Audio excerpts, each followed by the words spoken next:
Hello, everyone, and welcome to the kickoff for the world of narrative that's in the narrative first school. I had forgotten to hit record, so I will give a synopsized version of what I just did the last couple of minutes. But the purpose of this course is to give everybody an accessible way into this theory of story.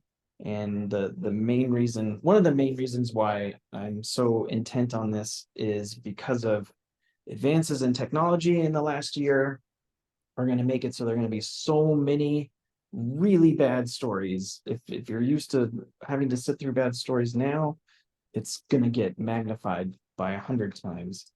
And when I discovered this theory back in the mid 90s, I thought it was the most amazing thing in the world and would fix all the problems of having to work on really bad films, which I had to do quite often. But for the most part, people don't listen and they don't want to learn because it takes, there's a lot to it, and there's a lot of complexity to it and a lot of nuance. And so this is my attempt to do whatever I can for the betterment of story. So for those of you who don't know who I am, my name is Jim Hull.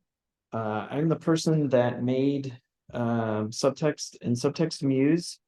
And then I also teach a lot of narrative theory. I taught at the California Institute of the Arts for 7 years. And then in my own personal consultation and teaching since 2016. And then prior to that, 2 decades as an animator slash director for Disney and DreamWorks. So that's kind of where I'm coming from, because a lot of times I had to work on some pretty not so great films where the stories weren't figured out until the last 2 months. And that was quite frustrating, especially since down the street, there were a group of individuals who had come up with a new narrative of theory that I thought was fantastic. So what this class is going to be is it's one of the exercises that I have been doing since I went off on my own in 16, but I usually do it one-on-one. So this is my first time doing it in a group setting. But to me, it's the very best way to learn the model of narrative that is encapsulated in Subtxt and then also Subtxt Muse.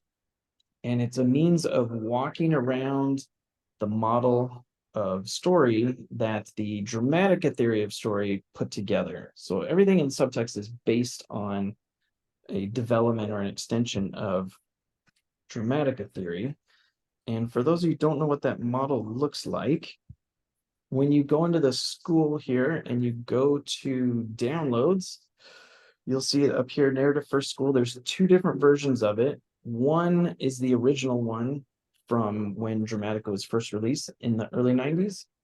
And then the other one is the updated Subtxt version, because in the decades that have come along, there have been some changes to the theory, some words that have been changed, and twofold. One, it's my intent or my contention that the original version of the theory is the best, the original incarnation, plus some changes to some of the words that make them a lot more accessible to large language models, because Dramatica theory recontextualizes a lot of stuff that you're familiar with. It makes it very specific. So then models that are based on all that knowledge of what is generic is going to have some issues. But some of these have been updated just a little bit. So you're going to want to download these to have them at the side so that you can look at them. I will show you what one of them looks like here. So this is the original one here. And this is the basic model of what is known as the story mind. And the one contention for Dramatica theory, and then obviously Subtxt, is that every complete story is an analogy to a single human mind working to resolve an inequity. And then the idea being that the more complete you are, and the more you honor that process, and you follow a lot of things that are there with the balance between the different perspectives in the story mind and stuff like that. That's when you get a story that feels both logically satisfying and emotionally fulfilling. Like it has everything, covers all the bases. And it's why everybody instinctively knows what makes a good story, because instinctively we all have minds, and instinctively we know how to resolve inequity for the most part. And so this model honors that. It's just for that split second, it splits it out for 2 hours if it's a movie, or 6 or 7 hours if you're reading a novel. That's how it splits everything out. So what this class specifically is about is going through and sampling different movies that all have a similar setup in a general sense, and then find the commonalities between them, and hopefully develop your own intuitive understanding of where a certain story fits, just by virtue of knowing where the dynamics are. And that might not make a lot of sense right now, because this looks maybe pretty intimidating if you've never seen it before. But this class is specifically like 75–80% just the very tops of these 4 towers, and then another 20% the next level. We're not going to go into any of the in-depth stuff. If you want to learn everything, obviously the Build a Better Story cohort is the place to be. This is more of a way into it, and an exercise that I found is essentially taking my whole experience over the last 30 years of learning how different stories feel when they focus on a certain thematic issue, so that you can build up that your own understanding of that, which can help definitely when in the creation process, so you'll know exactly what part of this model to focus in on when you're building a story. And then also, if you're working with others and either they come to you with a story, you can instantly identify where their story is located in here, and then also usually how to fix it pretty quickly. Okay. Oh, and I should say too, as far as my classes and stuff go, I am very comfortable with being interrupted and people asking tons of questions. It generally makes it a lot more enjoyable than listening to me talk for however long this is going to take. So feel free to interrupt me at any time with any kind of questions. You can raise your hand or write it in the chat. I have everything pretty much open, just to go over everything. All right, just lost all my windows. There we go. You would like to get back here, please? And let me bring this. Okay. One moment, please. Why don't we want to open?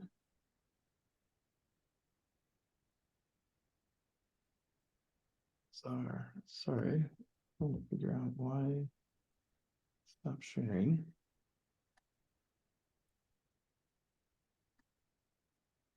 Weird. All right, my apologies. Something went weird with my computer this morning. Okay, so what was I going over? I was going over the narrative for school. Okay, so the model you definitely want to download. And so this course is based on something that I used to call the Table of Story Elements Tour. And what I would do is one-on-one, I have set up several months, although since we're going to be doing it instead of every week, which is what I usually would do, we're going to do it every month and see how the pacing on that, because it'll give you enough time to watch the films and think about it.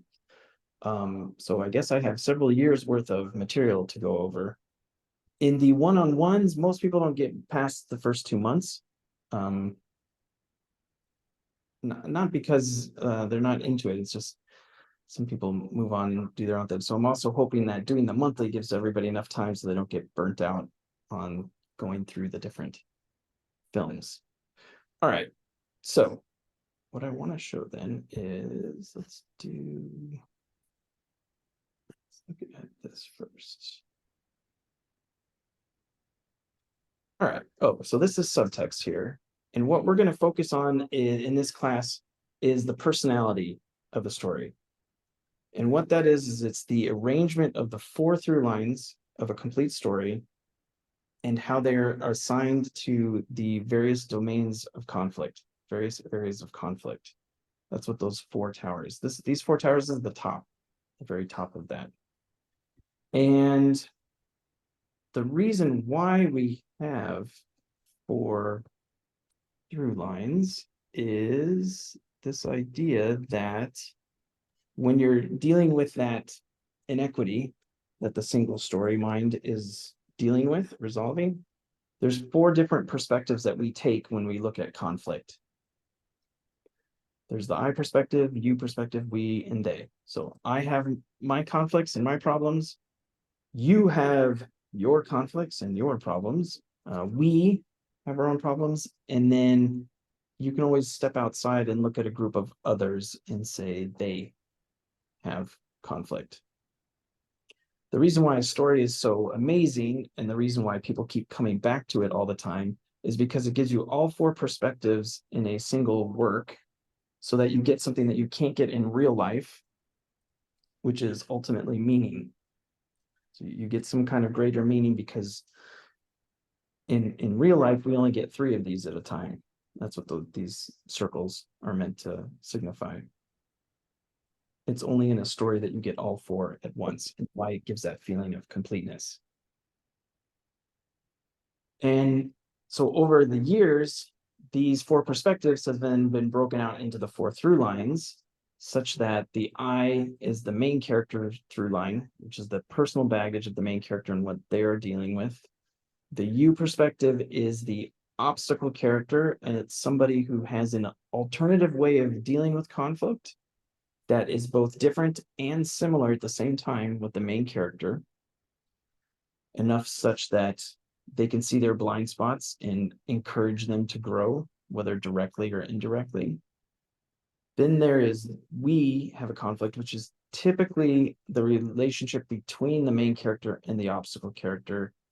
And it's that space in between the two. So it's not the individuals, but it's the thing that's happening between them that's growing, that the story is tracking. And then the alternative balance to that is they, which is plot. So this is your basic protagonist, antagonist, going after treasure, going after people, whatever it is that your plot is focused on, that is what they is dealing with. So then what happens is when you take these four through lines and then you put them together in a story, you assign them to different areas of conflict so that you can cover all the different possibilities where there might be this inequity. So the idea is that our minds sense some sort of inequity, and because it's not sure how to resolve it or how to fix it, it needs to see it from all four different perspectives and to see the four different kinds of conflict that we deal with.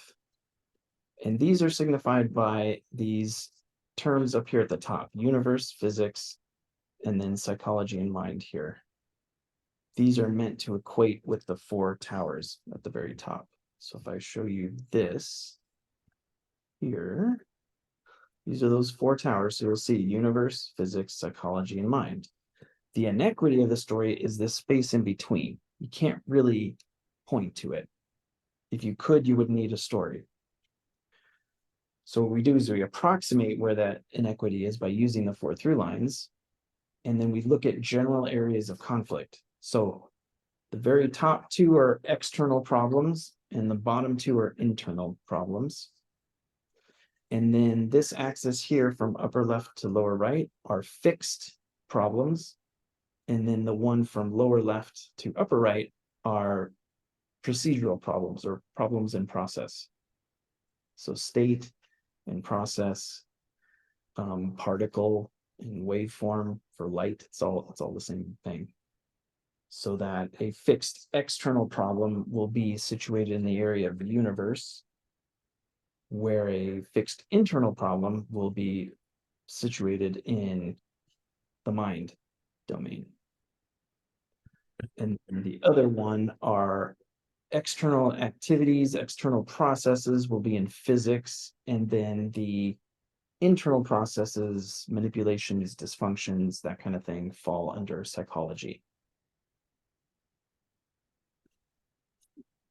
and you won't be able to classify conflict in anything outside of these four.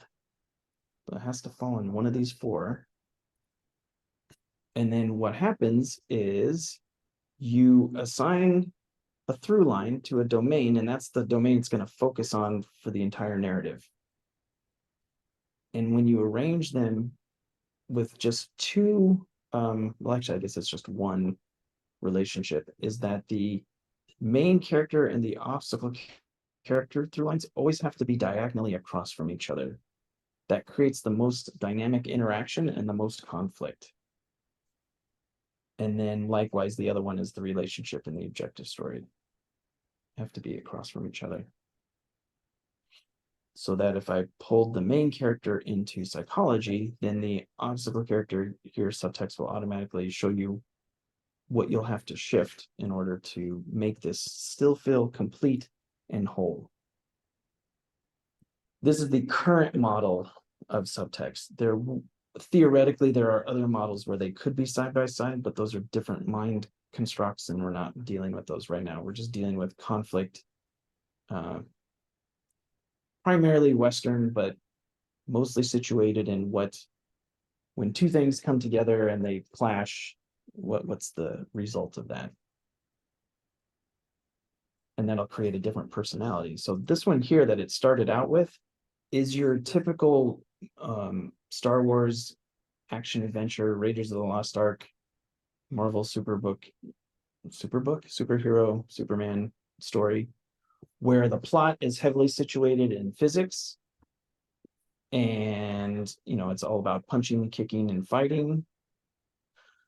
The main character through line is usually about the main character being in a certain universe, like they're the king that has to take over the place, or they're the one that has to save everybody. They have special powers that they've never experienced before. That's their universe that they're trapped in, that they can't get out of personally. And then along comes an obstacle character who has a very fixed attitude or fixed mindset. So for instance, if this was Star Wars, all the Star Wars stuff is in the plot up here. Luke is on a planet way out in the middle of nowhere. So he's like a farm boy out in the middle of nowhere and wants to be somewhere else. Then along comes Ben, who's got this fixed idea of like the Force is the greatest thing in the world. You need to take his place. And then they have a relationship, which is a mentorship, which is not about him being stuck on the farm or him believing in the Force, but about their strangers to friendship, mentorship that the narrative goes through from beginning to end. And that's this personality of action adventure. So what this class is going to do is we're going to go through, and I've set up a bunch of different films that have the same personality. And what you'll do is you'll watch at least two, and it'll be about 3 or 4 weeks in between each class, and identify the 4 through lines, identify where they are situated in terms of the domain of conflict. So for instance, like this setup here, and I would write like a paragraph, so 2 to 3 sentences for each through line, and identify what that personality is. So in the beginning classes, they all have the same exact personality, even if they're completely different genres. So for instance, this is the first one. Let's see if I can get over there.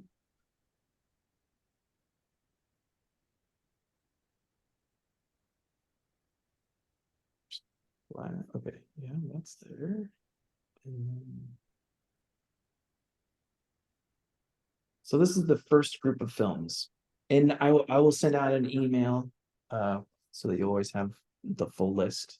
There might be 2 or 3 I want to add to this, and then also the private Discord. So there will be a private Discord where people can post their work, check up on each other, and start to get a really cohesive understanding of how this all works together. But you can see, even though they're in different genres, so for instance, Short Term 12 is kind of like a coming of age drama. Dark City is a very heavy sci-fi. American Beauty is a relationship drama. Inside Out is a fun family, almost like a coming of age. They actually are all focused in the same area. They all have the same, their main character is in the same domain, the objective story is in the same domain, obstacle characters in the same domain. And so we're going to move around in different areas so you can get a feel for what that's like. So that when you look at these, and even if you look at eventually you'll get to a place where you can get to just watching like a 2-minute trailer and you'll instantly know, oh, I know exactly where the conflict is in this story. You could probably usually identify whether or not it's going to work and then go from there. So Victoria said, I usually think this restriction of domains being restricted with the rule. If the characters deal with state, oh, that's actually really great. So if the characters are dealing with state, like this here, universe in mind, then the stories, the objective story and relationship story, deal with the dynamics, the processes. Or if the stories are dealing with the states, then the characters are dealing with the dynamics. That's absolutely right.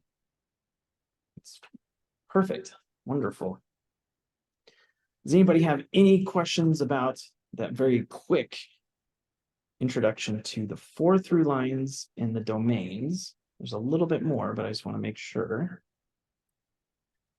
No? And the idea is that when we get into the conversations and going over the class, you'll have tons of questions and you'll likely get some things wrong, and then I will help explain why that is, and in the conversation, you'll develop the experience of it.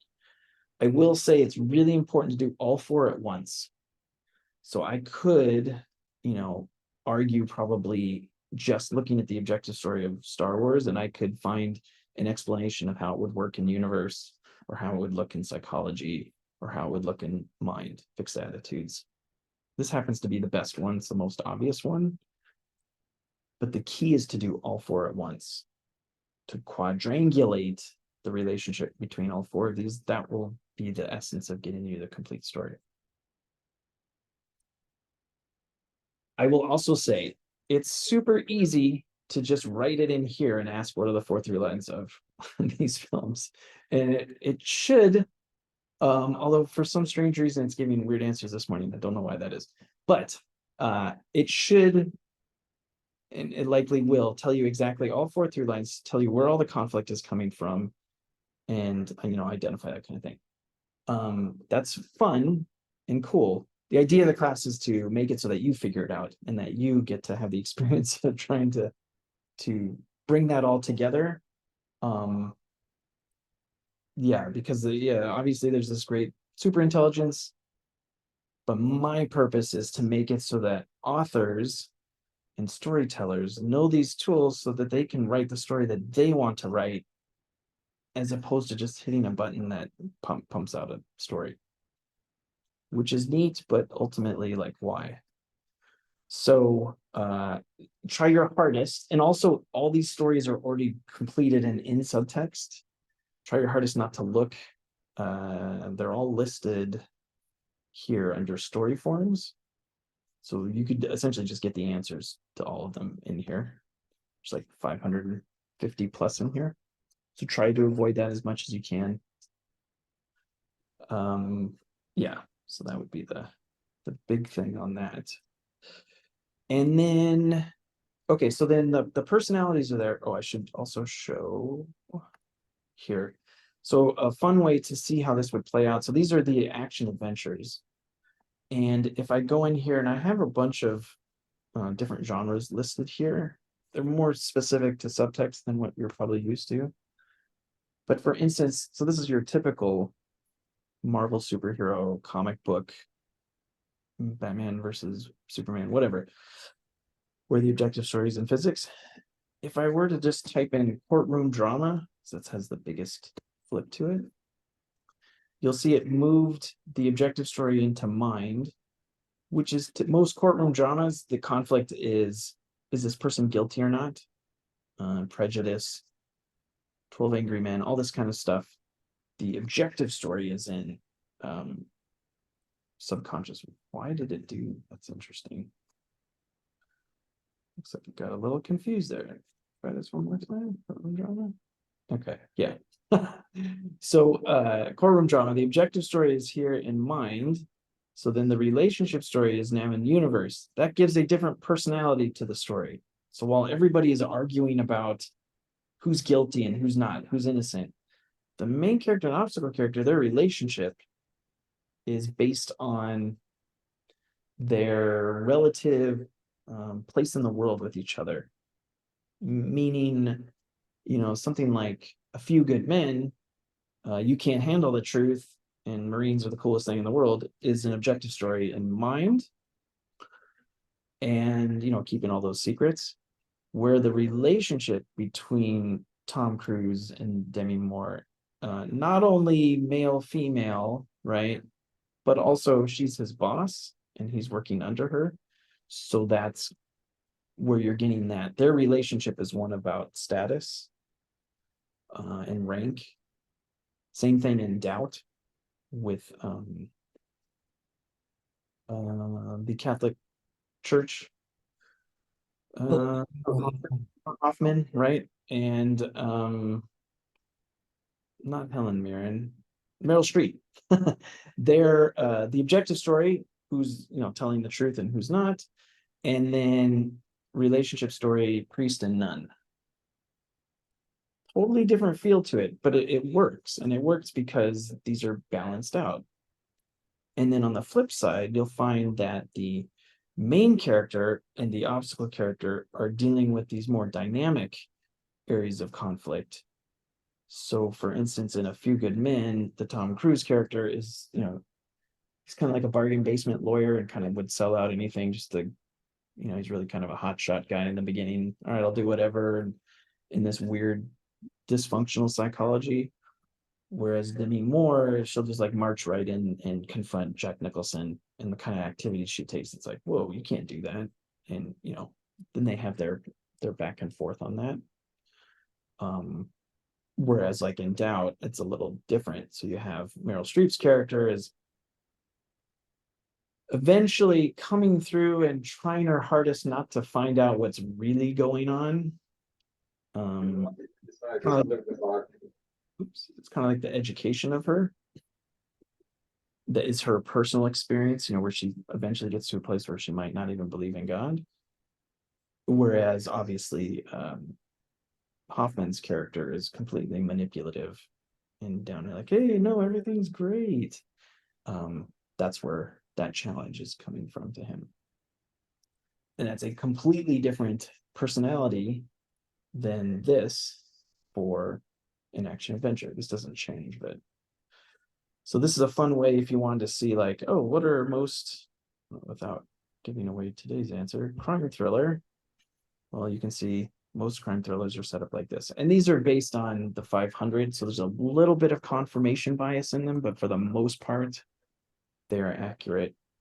With these anchors being like the most important thing is to anchor the objective story in a crime thriller in physics. The other stuff, you're kind of like 50-50. It could go either way. So that you'll notice that in courtroom drama, just the objective story is there. Whereas most action adventures, do I have both of them? Yeah. So both main character and Oh, the objective. faint scent of Play-Doh. So that's how you relate all the personalities together. And that's how you create a narrative personality. 4 through-lines, 4 domains. And so there's no questions about that, right? I see some familiar faces, so I want to make sure I do a nice balance between it all.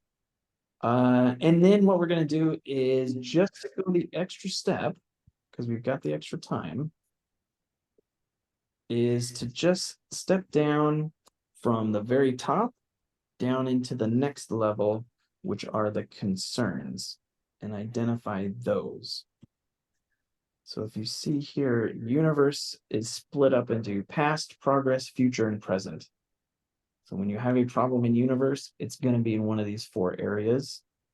One of these 4 areas is going to turn out to be the most focused part of the entire story. Really quick, each of these will be an act. One of them will be the area where the actual problem is. So the reason for acts is to step through each of these to find out where the problem is. And they have correlation. So in the same way that universe is correlated to mind, you'll see past, progress, future, and present are related to memory, preconscious, subconscious, and conscious human mind. So the past external fixed problem, something that happened in the past, is related to, in the story mind, a memory problem. That's just a fixed obsession in the mind, or a lie, or some sort of suspicious attitude about somebody. Whereas this is what really happened.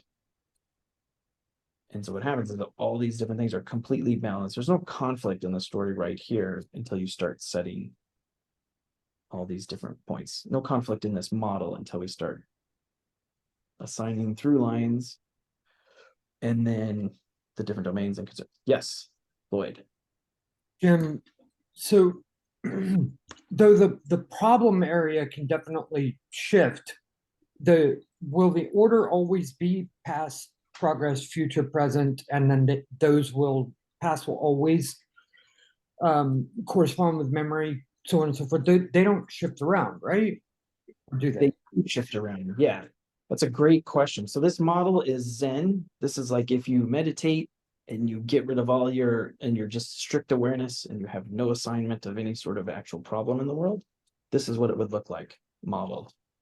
So everything's perfectly balanced. When you start to make a story and you start to have concepts of like, oh, that's a problem, oh, that's a solution, this is my perspective on this, then things start to shift and we start to project what's really going on. We start to see our own problems in other people, and these things will flip and turn, and the order in which they go in are dependent upon a bunch of other different dynamics.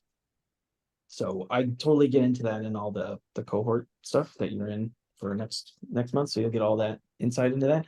But that's like super complex as to like why things shift and move.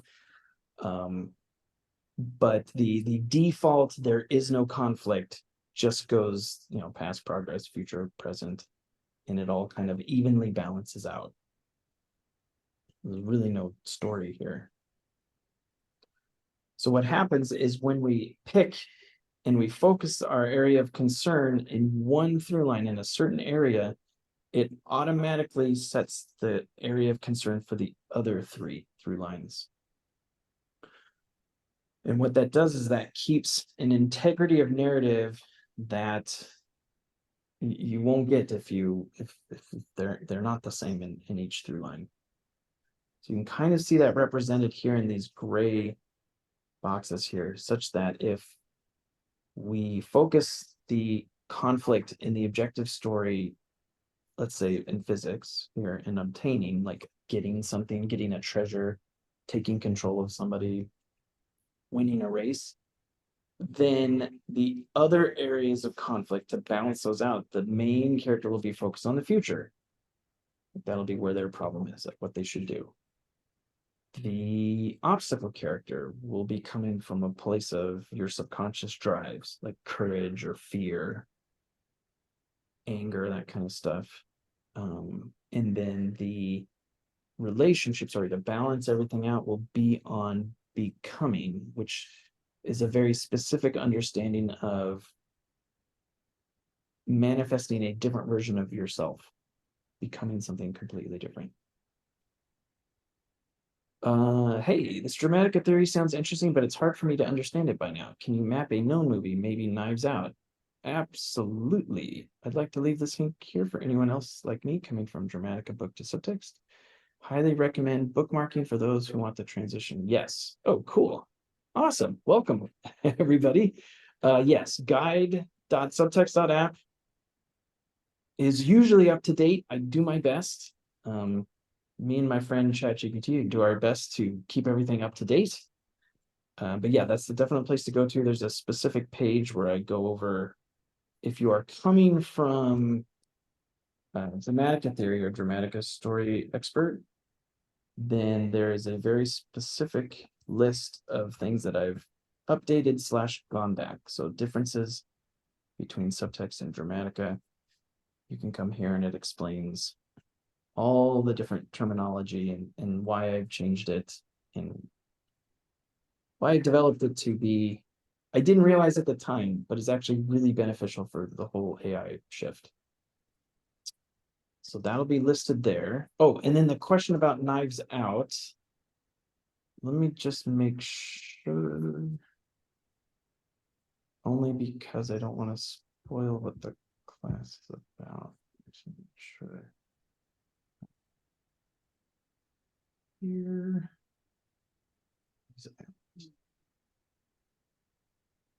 Sure it's okay. Okay. So just by means of example, since somebody brought it up, let's look at Knives Out.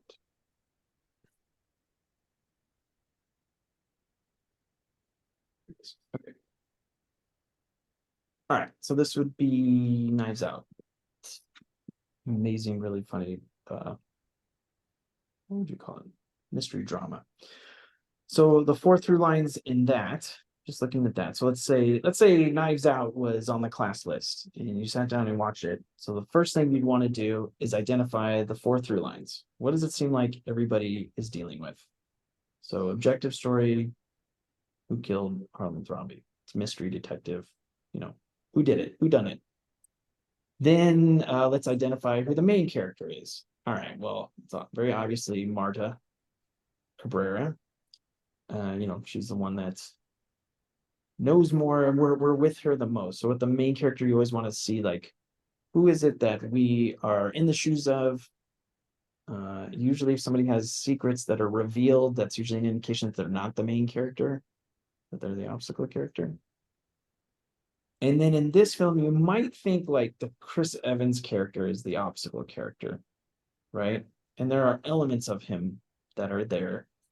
But in subtext and in Dramatica theory, it's really important to separate out the idea of protagonist and antagonist from main character and obstacle character. Sometimes they're exactly the same person. So if I go to Dark Knight, which is the second one with the Joker. All right. Bruce Wayne's both main character and protagonist in the objective story. The Joker is both obstacle character and antagonist. Comic book movies usually you put them in the same thing. You have your hero, you have your villain. It's all nice. A lot of times people are trying to look for something a little more complex, a little more nuanced, and more often than not, the obstacle character is split off from the actual role of an antagonist. So, let's just here go back to Knives Out. And you'll find if you do reach out to Muse, or is it, and you ask Throughlines, or you ask it to develop a story, 9 times out of 10, actually 10 times out of 10, it will conflate obstacle character with antagonist and protagonist with main character. So that's one area where humans have an upside right now, is to understand the difference between those two. Super important, because the real obstacle to Marta is the Thrombey family itself.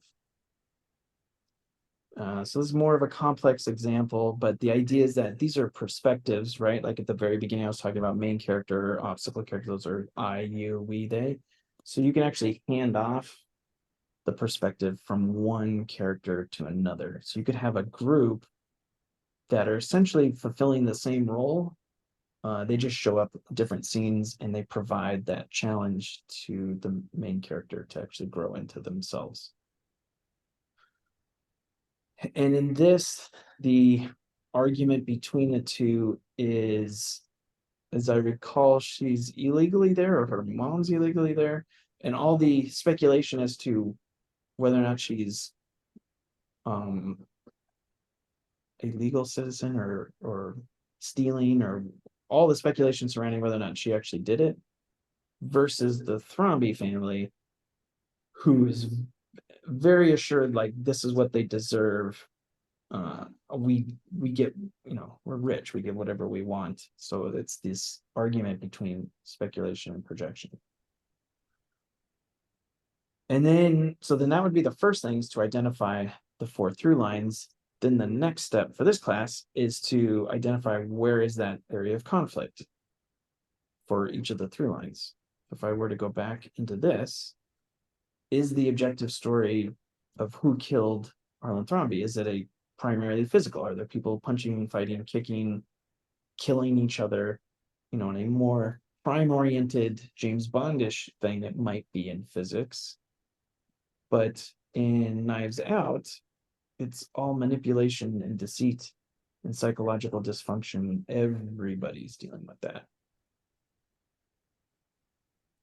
Which now you can see the relationship. So the relationship between the individuals, and in Knives Out, I think it's familial facade. Okay, so the relationship between the maid in the family, or the cleaning lady in the family, there's a lot of revenge-oriented activities. You know, like trying to reveal who she really is to the authorities, setting her up. I think, doesn't she go to some abandoned room and there's somebody dead there, or they're not dead, try to run her off the road, that kind of stuff. That's the relationship is in activities. Or I'm sorry, physics, because it's a physical conflict there to balance that out. And then the main character and obstacle character. So for Marta versus the family, is she more, are her personal issues her status and who she is, her place in the world, or is it her attitude and who she is? Now you might think that it's this, and maybe in a more deeper under. Knives Out will come up in the class, so we'll eventually get there. But it is her opinion of herself, kind of this low self-worth that people in her position are dealing with, and also like her mom and those kind of things, where it's not that you have less money, it's that you have this feeling or opinion that you are less, and that also other people have the opinion that you are less. Whereas this rich man who has all this universe, money, status, and can get away with whatever they want to, that's what's challenging her to grow, to get to a point where she will actually grow out of this and into a position, which you actually see physically represented in the film, where she's up on the balcony looking down at them. That's the author signifying that she's moved out of this, abandoned this sort of attitude, this opinion, and moved into their position, like physically.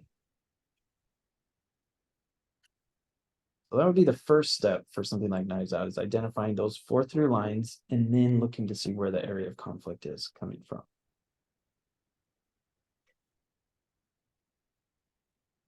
Sure. All right.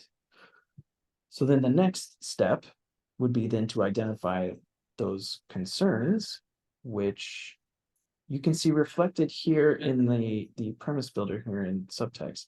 Oh, and you don't necessarily need to be subscribed to Subtxt. You could do this in your head. So that's the nice thing about having that chart.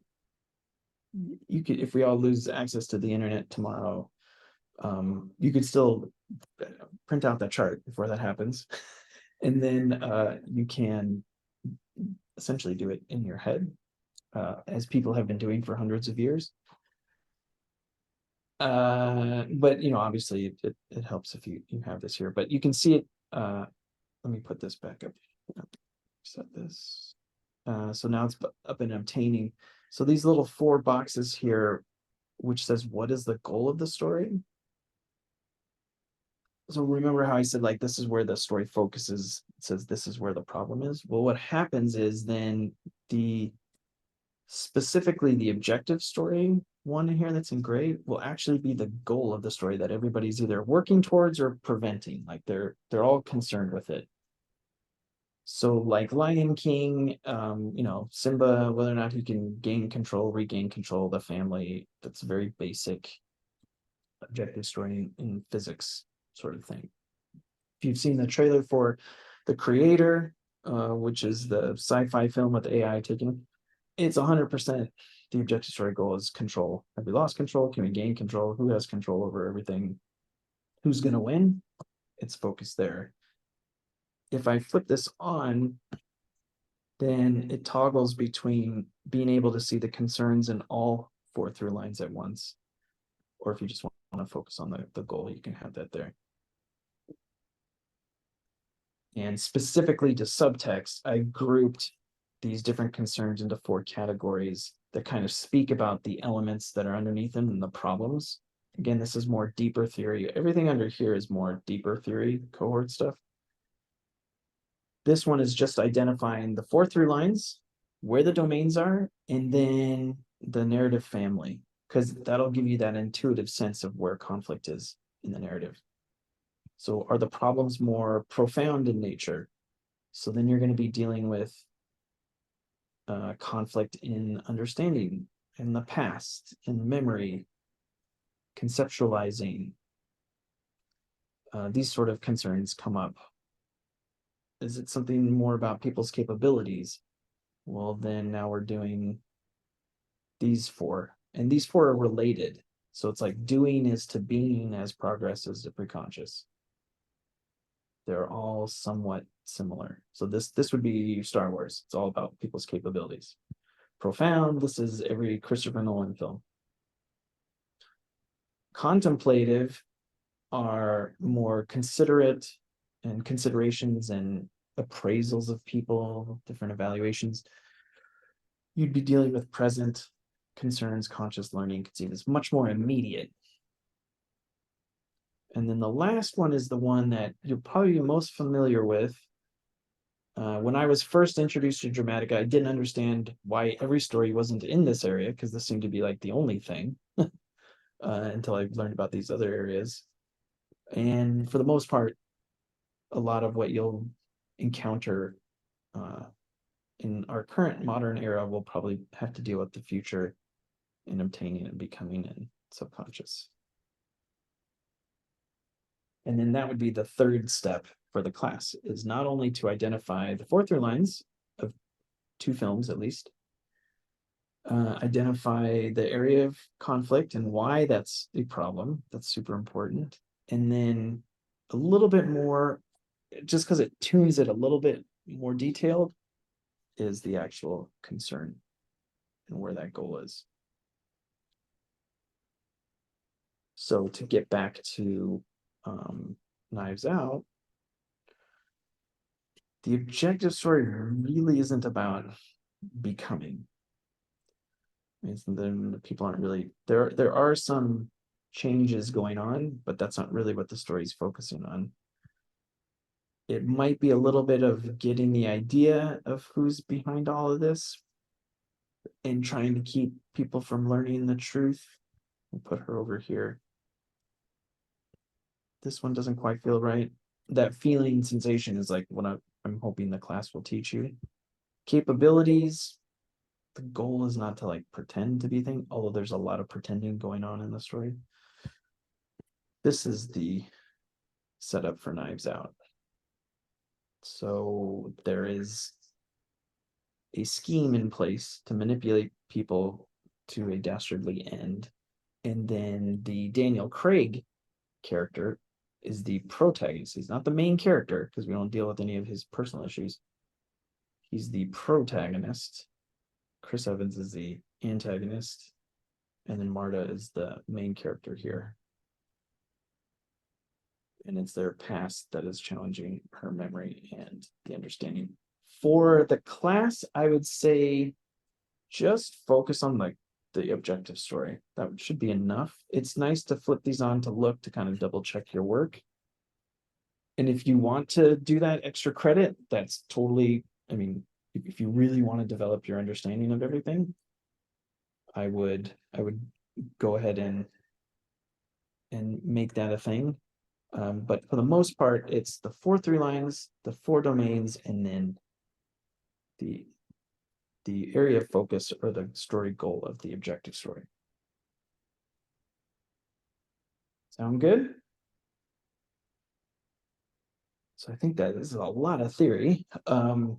But over time, it'll become second nature, and you'll be able to identify it right off. So then when you watch Disney Star Wars, you'll wonder, I don't know, there's no story, I don't know where anything is. Then you watch just the first episode of One Piece on Netflix, and you automatically know everything because it all fits into place, and there's actually a complete story in just the first episode, which has more story than other properties do, and more drawn out world. Which is great because then you can, whatever it is that you're involved in, you can always apply it to your own work and understand why you're drawn. Oh, and then lastly, you'll find as we go through it and you start to identify different areas, you'll be drawn to certain types of conflict. That's why I said, like, almost all of Christopher Nolan's stuff is, he always writes the same. It's in the same area. They're not always the same thing, but dealing with these kind of thematic issues. I don't know if I have any other examples off the top of my head. But yeah, you'll find that you gravitate towards things, and it's usually because that's where you personally have issues. Okay, so then practically speaking, Victoria, do we post our conclusions in the specific Discord channel? Yes, and I will send all the information for that. I would definitely post it, in a thread, so it's kind of like hidden, but then you have your list of the 2 or 3 films. You can always do more than the 2 that are listed there. And I would try, to challenge yourself. One of the really great parts to me, one of the things that I found is I'm really thankful for in terms of Dramatica theory and that kind of stuff and all this work, is just being exposed to great stories that I necessarily wouldn't have checked out on my own. I mean, I've seen a lot of really amazing stuff that I wouldn't have seen before. Hang on, where are you? There. So, you can pick one that you've seen before just to kind of get it in the same spot, and then maybe pick another one that you haven't seen before and try and do different genres, like try Sharp Turn 12 and then Eat, Drink, Man, Woman, which are so completely different, or Dark City, or any of these, to kind of challenge yourself to see where the common patterns are, because these will have the same, Four Throughlines will be in the same area, and then also that next level down, the concern / goal, will be in the same place. And it's all about identifying. Always ask yourself, where's the source of conflict? If this problem were to suddenly go away, would there still be a problem? And if the answer is yes, then you really haven't identified the source of conflict in there. And that will do that for the class. So this was the intro kickoff. And for everybody that's here, I will send along not only an email for, okay, these are the films that are listed there, but also where the Discord channel is. So if you're not on that, please sign up for that. If you are interested, if this sounded really interesting and you want to learn more and you're not a part of the Narrative First School, then this is when you want to go to the school, which is located right. Oh, come on. Where did it go? It is here. Oh, I see where it is. It is this guy. So if you want to become a part of all this funness, you would go to, oh, somebody's a little late. You would go into here, into the school here, Narrative First School, which is just off of Narrative First. So Narrative First here, you go to school, sign up. It's one-time fee for eternity. And then we'll have all the recordings for the class here, and then also access to the Discord, and I can set you up. If you've already been a part of a cohort, one of the the bigger ones, the build a better story, you're automatically a part of this. Just contact me directly and I'll set you up with it. Otherwise, and I will post the date. So it'll probably be 4 weeks from now, 3 weeks from now. I'll see, probably mid-October. The same time, it will definitely be recorded. So if you're not there, but then also there'll be all the interaction online too. So I want to make sure everybody can have the most benefit out of it. And then also you can always catch up later if you want to. It should give you enough time. Any thoughts, questions? Oh, let me make sure that's everybody there. No? Well, welcome everybody. Thank you for showing up for the initial kickoff. And I will send more information as we go along.